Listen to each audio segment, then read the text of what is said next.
Hello, it's Monday, October 14th, and we're going to go over some stuff that happened in the Middle East in the last 24 hours. Most of the stuff happened Sunday, October 13th. So first of all, you might have seen video footage of Al-Aqsa Hospital. Al-Aqsa Hospital has been attacked 7 times by the Israeli forces. And last night was the 7th time. And so they ended up doing an airstrike on some tents outside in the courtyard. And most likely, because there were some patients there, most likely there's some oxygen tanks, which just made the situation 10 times worse than it already was. But you know, and if you haven't seen the footage, there's footage of people basically burning to death. And right now the numbers are 3 that are dead and 40 are wounded. I'm sure those numbers are going to increase as they figure out this entire, disaster. So now Israel's response, it was a command and control center, because that's what they always go with. It's a command and control center. So they want us to believe that Hamas would choose a place that's been attacked 6 times, highly visible place, lots of foot traffic, that it was a command and control center they just had out there, right? When they have tunnels so they can do that, or other buildings that are available. But that's what they did. And that's what, unfortunately, a lot of people will believe because they're not paying attention. Now, also, they attacked a school shelter and displaced people, and that was in Nusrat in central Gaza. So they killed 22 people with tank shells and injured 80. And that number may also grow because this is still, there's a lot of chaos, of course, right? And so, so those are 2 things they did yesterday. And then to add to that, 2 of their tanks, we have UNIFIL, right? United Nations Interim Forces in Lebanon.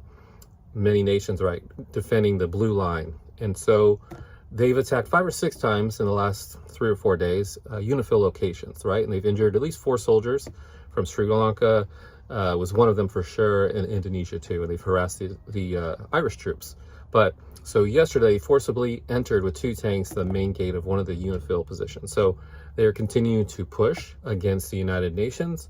They're just kind of being more chaotic than they already have been, and I feel like it's going to be continuing for all of October. If you were to add to the political part of this, I think Netanyahu is going to go as extreme as he can in October, because we're going to have a new president, soon. And we're not going to know, of course, for another 3 weeks. But I think he's trying to get away with as much as he can because he doesn't know who's going to be president. It's really close between Trump and Harris.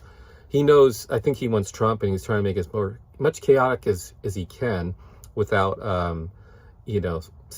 going full on genocide. And so I think he's doing this on purpose to kind of push that, give Trump a little bit of an edge, because he knows with Trump, he can do whatever he wants. With Harris, he's still gonna be able to do most of what he wants, just a little bit less, or a little bit pushback, but not very much difference, unfortunately, as both candidates have been, they're in love with Israel. So their debate, started off as like, who loves Israel more? But anyway, so they've done those 3 things in the last, 24 hours. Now, there was, of course, a big attack from Hezbollah attacked the Israeli forces and hit their base out there in northern Israel. And that injured 70 people and killed 4 of their soldiers. It was a UAV. From what I've read so far, it looks like maybe the UAV might have flown under the radar. I do have an air defense background. I'm a retired air defense officer from the U.S. Army. So the way you beat the air defense system is you overwhelm it, or you fly under the radar. Some stuff's not going to fly under the radar. A drone will fly under the radar. A cruise can do that, a cruise missile. And so most likely that's what happens. They did it out through the water by the sea. And so that's most likely what happened, but we'll see as this stuff develops. But all we do know is the Iron Dome failed again. It continues to fail.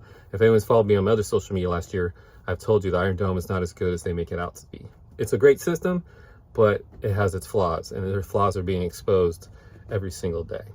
Now, we'll see what happens today. We'll see how the State Department responds. Most likely they will also do what they normally do. Remember October 7th, that's when it started. When those of us who actually know the history know it started way before October 7th.